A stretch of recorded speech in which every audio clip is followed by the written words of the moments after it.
as a leader, you gotta be able to take the good with the bad, man. You can't just, because the ship's sinking, all of a sudden I'm gonna jump off and swim to another ship like that. You don't do that, right? If you can win championships in front of everybody, then you could miss the playoffs in front of everybody. You gotta be able to take both sides of it. You have to find the thing that you value more than money. You have to find the thing that you value more than winning. You have to find it. That will set the course for the rest of your life. Rise and shine, it's espresso time. I wake up every morning. Espresso keep me going. I wake up every morning. So let's start your day off right together. Grab your coffee and sip on today's message from Kobe Bryant. Also, if you want to learn how to have more confidence, check out my 254 series. It's free. The links to join are in the description below. Or to go play someplace else to try to chase a championship. That's not me, man. That's not what my career has been about. There's certain things that we want to get to, but we have to pace those out because we have to have absolute focus. It's good to say that you want to win the championship every year, but it probably wasn't really a realistic one. So how do you adjust? How do you adjust as the team leader? And then what conversations does ownership have with the coaches and teams about rebuilding? Jeannie is so sweet that she saw me work so hard for so many years. And the last few years, her and Rob, who was at the time my agent, called me and said, listen, we are so sorry for what happened to this team. We're sorry that we don't have, seriously, it's like we're sorry we don't have a team around you that can contend for a championship. I mean, you know, so we can make a few calls and get you on a contending team. If that's something, because we just feel horrible about seeing you going out there and struggle. Remember this? And I sat there and I listened. I said, you know, we've known each other for a very long time. Now I'm questioning myself because I'm wondering what about me makes you think I would jump ship? We don't do that. Like the Lakers, I've been a Laker fan since 5 years old, man. I know the Laker history all the way from Minneapolis all the way to where it is today. Right? So it's in my blood. And this family, her father, believing in me and standing by me and all sorts of stuff. Like I'm not gonna go anywhere. Like this is home to me. You know, we work through this stuff together. And like, you know, as a leader, you gotta be able to take the good with the bad, man. You can't just, because the ship's sinking, all of a sudden I'm gonna jump off and swim to another ship like that. You don't do that, right? If you can win championships in front of everybody, then you could miss the playoffs in front of everybody. You gotta be able to take both sides of it. You need to have something that you value more than winning. There has to be something inside you that is more important than the money, more important than the recognition, more important than the winning. Kobe Bryant, who loves winning, who is a fierce competitor, who takes losing personally, is telling you right here that he values loyalty more than winning. You need to do the same and find your one-word core value that you put first. So yesterday I was filming a new series with a friend of mine, Neil Pasricha. He sold 1 million+ books. So we did a 10-part series. We filmed pretty much the entire day on his 10 bits of advice on how to sell 1 million+ books. And one of the things that he came up with was putting out positivity, putting out hope, putting out optimism. This resonates strong with me because my one word is believe, but it goes counterculture because there's the newspaper adage of if it bleeds, it leads. People would rather be entertained and educated. People would rather lead to the negativity. People would rather complain and blame other people instead of take responsibility for their life and try to make it better. People gravitate to the negative more easily than they do to the positive. But the message resonated with me because my one word is believe. And even though that hurts my channel, I have to go all in on it because ultimately it's how I'll win.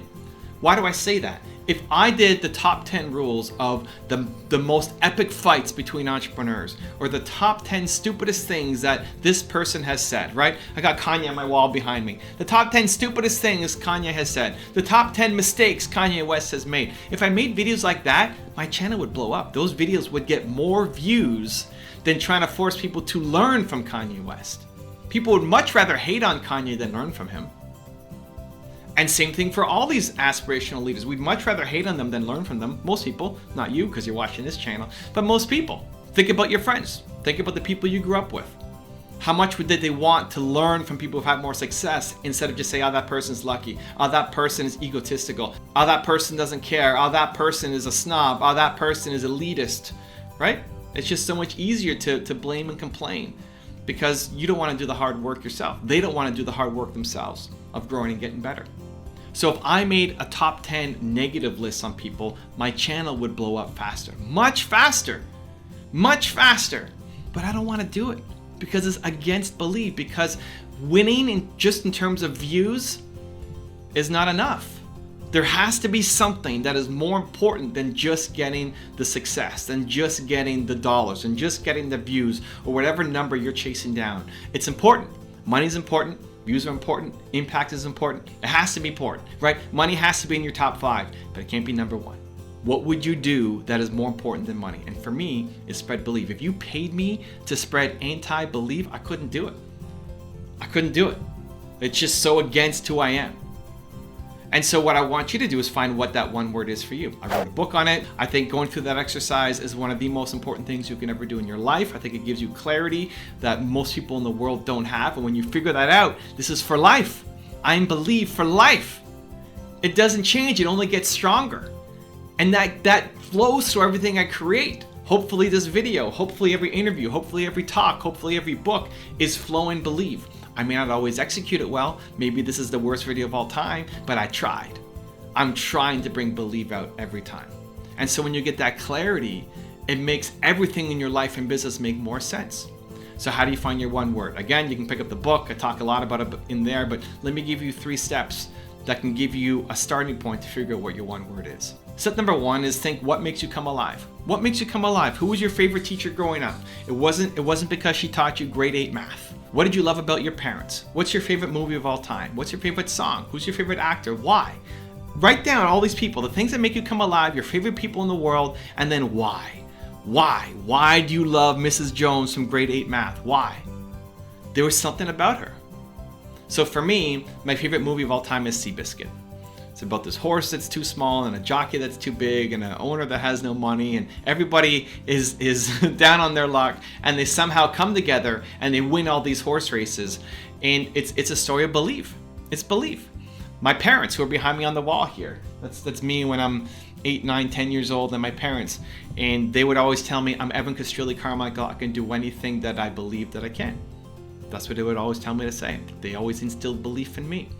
And so belief has been the core through all the greatest moments in my life. And now when you figure that out, you can design a future life and business with intention instead of hoping that it gets injected into you somehow, that some song comes on and you love it, or you happen to go to some seminar or watch some video. You can with intention say, I want to create an environment around belief. I want to watch videos around belief, or whatever your one word is. So what makes you come alive? All the people you've loved, the things that you love doing, your favorite activities, and then write down why. Why? Give me 3 words for each one, and you'll see that one word keeps popping up over and over and over and over again. Chances are that's your one word. Number 2 is what trait do you hate? Go negative. You can't find it through number 1, go negative. Think about all the things you hate in life. Think about all the people that you hate, that they're not necessarily bad people. You just don't want to be around them. To you, they're toxic. They're anti everything you stand for. Maybe it's a teacher that you used to have growing up, and again, it's not because they taught you grade 8 math, because they did something. They reeked of something. They just stood for something that you did not want to be a part of. You do not want in your life, right? Who are those people? Who picked on you? Who bullied you? Who made you feel less than? Why? What was it about them that you just never want to be around these kinds of people again? And so all these negative people that you've had in your life, write their names down and give me 3 words for each one. What was it about them that just turned you off? And then you'll see that there's one word that keeps popping up. This is your anti-word. This is everything you stand against. Great. Take the opposite of your anti-word. You found your one word. That's what you stand for. Because when you stand for something, it means you stand against something else. And then step number 3 is think about what will be with you forever. Forever. This is a forever thing. This isn't just, I'm going to pick some word for 2019 or 2020 or 2021. This is forever. Forever. This is you forever. I'm going to be believe forever. If anything, it's only going to grow stronger.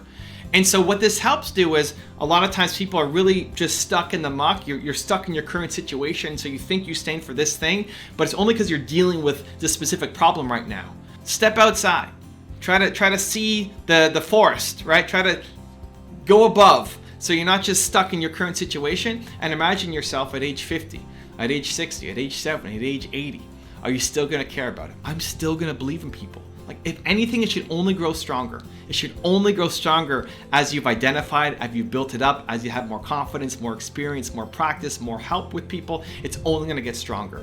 And so imagine yourself at age 70 and ask yourself, this thing that I picked, do I think I'll still care about that? Do I think I'll still care about that? And it should come back like, of course. Like, I can't imagine me being anything else by the time I'm 70. And so that's how you know you found your right one word. You have to find the thing that you value more than money.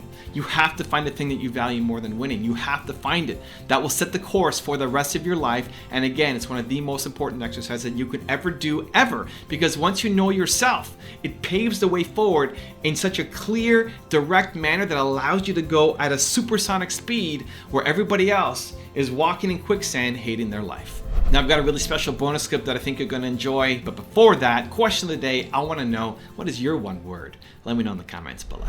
Leadership is much less a title and much more an approach to going through life. And so when you walk out in the world every day, I just want you to keep that in mind as much as possible.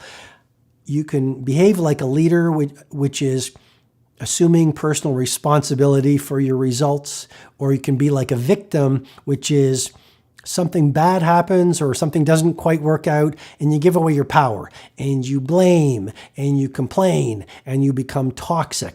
And right now the world has far too many victims, people who are, rather than looking in the mirror saying, I have the power to change and I might not like where I'm at in my work right now or in my life or in my health or in my love or in my spirituality, but I have the power to change. Well, victims say, I might not be where I'm at in the world, but it's because of the world. It's because of my childhood. It's because of my husband, my wife, my boss, my team, my country, my economy. And so my loving encouragement to you is ask yourself right now, am I behaving like a victim? Maybe it's in your health life. Maybe it's with your finances, and a victim would be saying, I can't do this. That's what victims do. I can't do this. Or victims, they point fingers. Well, it's the economy where I live right now. Or it's the industry. It's going through a lot of commoditization and a lot of disruption. And if I was in a different industry, I'd be successful. Ultimately, we all know this. We create a reality. And even in the most difficult and most competitive of industries, there are people who are playing at world class, who are doing really well. Why? Because they have a different approach, because they are doing different things. And fundamentally, they're not behaving like victims, blaming and complaining and being toxic and wasting time and living in the past. They're showing up like leaders. So be a leader in all that you do today. And if you want to see Kobe Bryant's advice on how to raise your standards, check out the video right there next to me. I think you'll enjoy it. Continue to believe, and I'll see you there. So I don't care if you're here in the office at 6 a.m. and you leave at midnight. If the work that you do is average, then this is not the home for you.